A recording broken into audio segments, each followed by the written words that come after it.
Welcome back to another episode of Rock Boys Football, continuing to take an early look at some of these week one games that are the most intriguing on the slate. And we might be talking about the most intriguing game in college football week one as the Colorado Buffaloes under Coach Prime go on the road and play a TCU team that just played for a national championship last year. Now, we would pull up the box score from last year's game, but that won't do us anything. I mean, both these teams, specifically Colorado, are going to look significantly different from what you saw last year. And this game has lived rent-free in my mind. I've thought over 100 times, how is this Colorado team going to look with the roster overhaul that just went on in the last couple months? We're excited to get into it now. Before we do, again, just want to say thank you to you guys and both Colorado and TCU fans. We've talked a ton of Colorado and TCU football during the offseason, transfer portal, recruiting. You guys have shown a ton of love. We're excited to talk about what these teams are going to look like week one in this 2023 season. So if you do enjoy the content, consider subscribing to the channel. But more importantly, want to hear from you guys, like who we got. TCU is a 21-point favorite at home. Let us know in the comment section. Tell us if you guys don't agree with our picks at the end of the show. Appreciate you guys rocking. Dill, I'm going to kick this one off to you. How are we feeling about this game? Overall thoughts here. I mean, to me, if this Colorado team is going to have a shot in a game like this and kind of, to me, this will show if they'll have a shot in a lot of the games they'll be playing in the Pac-12. It's going to be, does Deion Sanders translate from Jackson State to those big numbers he put up and that really good play he had? Does that translate into this type of football with a TCU team that, frankly, I think will have a very, very good defense? If he shows he can be really solid, like really good, this Colorado team, that fills in a lot of cracks that they may have. Yeah, and like we'll get to what this team looks like in terms of the depth and on the trenches, which I think has been a lazy take all offseason with people just writing off Colorado like they won't be able to compete up front. They have some fun players like Deion Sanders and Travis Hunter and Jimmy Horn, but they can't compete up front. I don't know if it's that bad, and we'll get into that. But you're absolutely right. Like at the end of the day, and you saw with USC last year, when you have an elite quarterback and that quarterback has some weapons on the outside, you can win a lot of football games with elite quarterback play and some explosive offensive playmakers. So Deion Sanders and his success translating to Power 5 football is easily the biggest question that I'm excited to see answered. But Dill, we'll know right away too. That's like the 100%. This Colorado team is like, he plays really good against TCU. There's no more doubting. It is what it is. Like again, we talk about a defense that's returning a lot of guys from a defense that played really good football last year. So he's going to be, tested early and we'll know pretty much immediately if this Colorado team is going to be maybe as bad as Vegas is picking them at that 3.5 game. Yeah. The national, like there are some haters out there for Colorado. And I'm just holding off. Like, I'm not necessarily saying I think Colorado is going to win this football game and be competitive to win a Pac-12 title this year.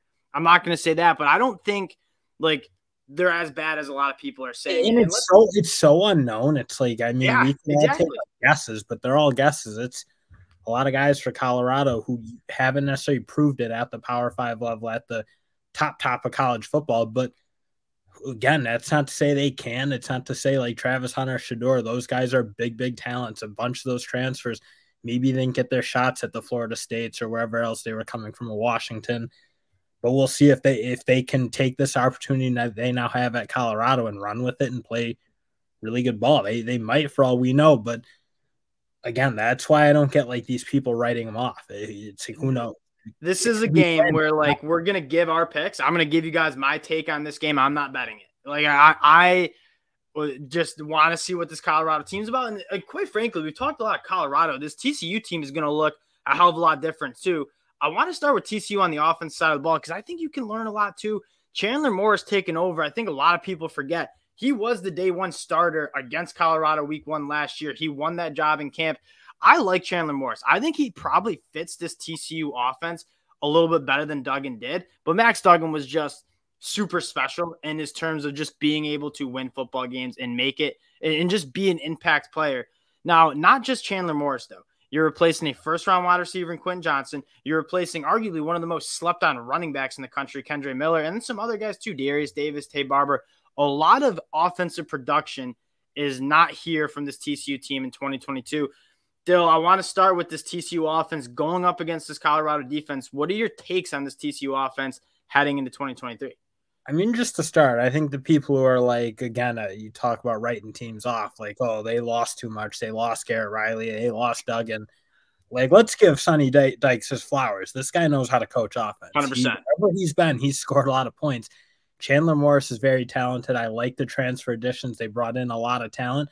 Again, we're going to need to see him play because there's a lot of guys in this roster we haven't really seen take off at the higher levels of college ball. But, again, they might. The talent is certainly there. I think this team's going to be able to score, and frankly, I think we're going to see a lot about Colorado. Like, you watch that spring game, and again, this team is way different, but that defense, like, we're going to see. I mean, it's going to be an interesting look, I think, because I think this TCU team is going to be able to put up points. I think you're going to see a shootout. I mean, my favorite pick for this game is probably the D over 62 because I think both offenses run fast. I think these both offenses are probably the better units, and here's what my take is with this Colorado defense against TCU's offenses. You look at this starting lineup, and I actually like it. Like, looking at who they'll have as their starters on the defense side of the ball. You have Travis Hunter and Kamani McLean. You bring in Miles Slusher from Market. Like, there are some legit dudes, especially in the back end, who I like. And you added some talent at that linebacker and defensive line spot as well. The story has been, and I'm not ready to just say that Colorado has that depth. It's going to be a hot, hot day at Texas. Early September, late August. Does Colorado, there's going to be a lot of plays too, like both these offenses run fast.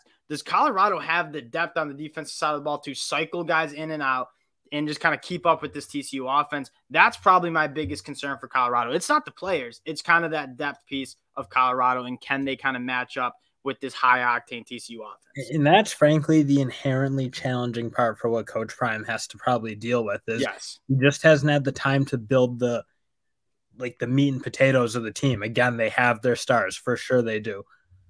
But you're right to say, like, if this team gets going and you got to start cycling in your two deeps and your three deeps maybe on your defensive line, like, do you have guys who can go in there and be serviceable and not just get totally exploited? It's hard. It's got my brain in a pretzel too. There's a lot of guys who transferred into the school who came from big programs.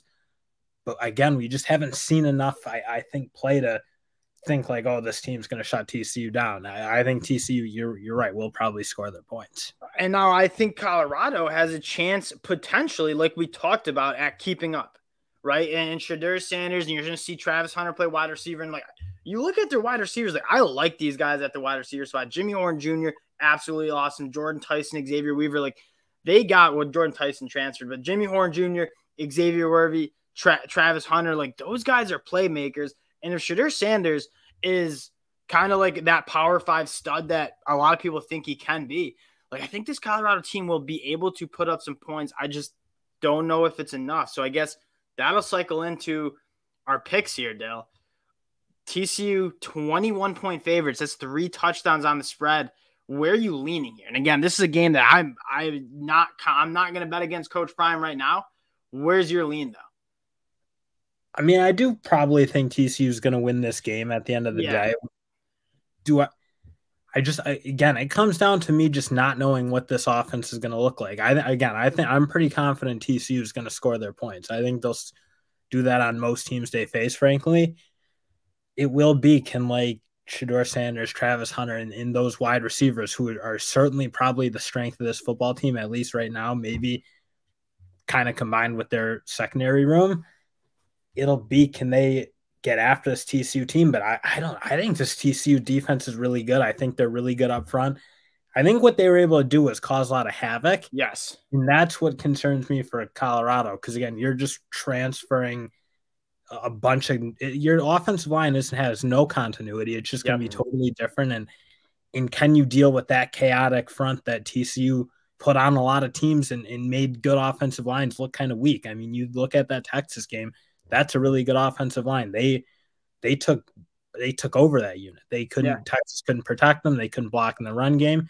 That's where my fear is for, like, Colorado to let this get away from them. Is if this front seven for TCU. That's actually a really good point. Like, TCU with that 3-3-5, like, they throw out a lot of different looks. They bring pressure from a lot of different spots, and you're looking at a new quarterback in Shedeur Sanders, you got 2 returning offensive linemen from last year, so it's a completely different offensive line with a lot of transfers. Knew everything, and like this TCU team is just not an easy team to play when you're not kind of on your P's and Q's with your assignments and knowing exactly what you got to do, because that's what they try to take advantage of against other teams. Yeah, I think my lean, I'm probably with you. Like, I think TCU would be my pick to win this football game. And again, this is a TCU team that I was a hater on all last year. I was like, they're not that good. They're gonna start losing. And they just kept winning football games.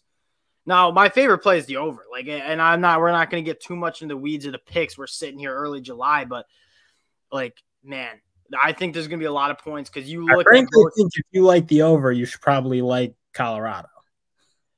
To keep it they're going to need to score 20, 30 points to get that over. That's true. But I'm just going to, because again, I'm not going to bet on this Colorado team, but I don't want to bet against them, but I am going to bet on the offensive playmaking on both sides of the ball. I think Chandler Morris and Deion Sanders are both quality quarterbacks. I think both teams have some explosive playmakers. They both run fast. I probably like the over, but again, this game is going to be a game that I'm going to sit on the couch, kick my feet up, and just watch. We're going to get an answer to the most fascinating question in college football is what Coach Prime and this Colorado team are going to be. And I'll say, like, even if Colorado doesn't come out and win this game and TCU beats them, like, we're still talking about a bona fide, like, national championship contender TCU team last year.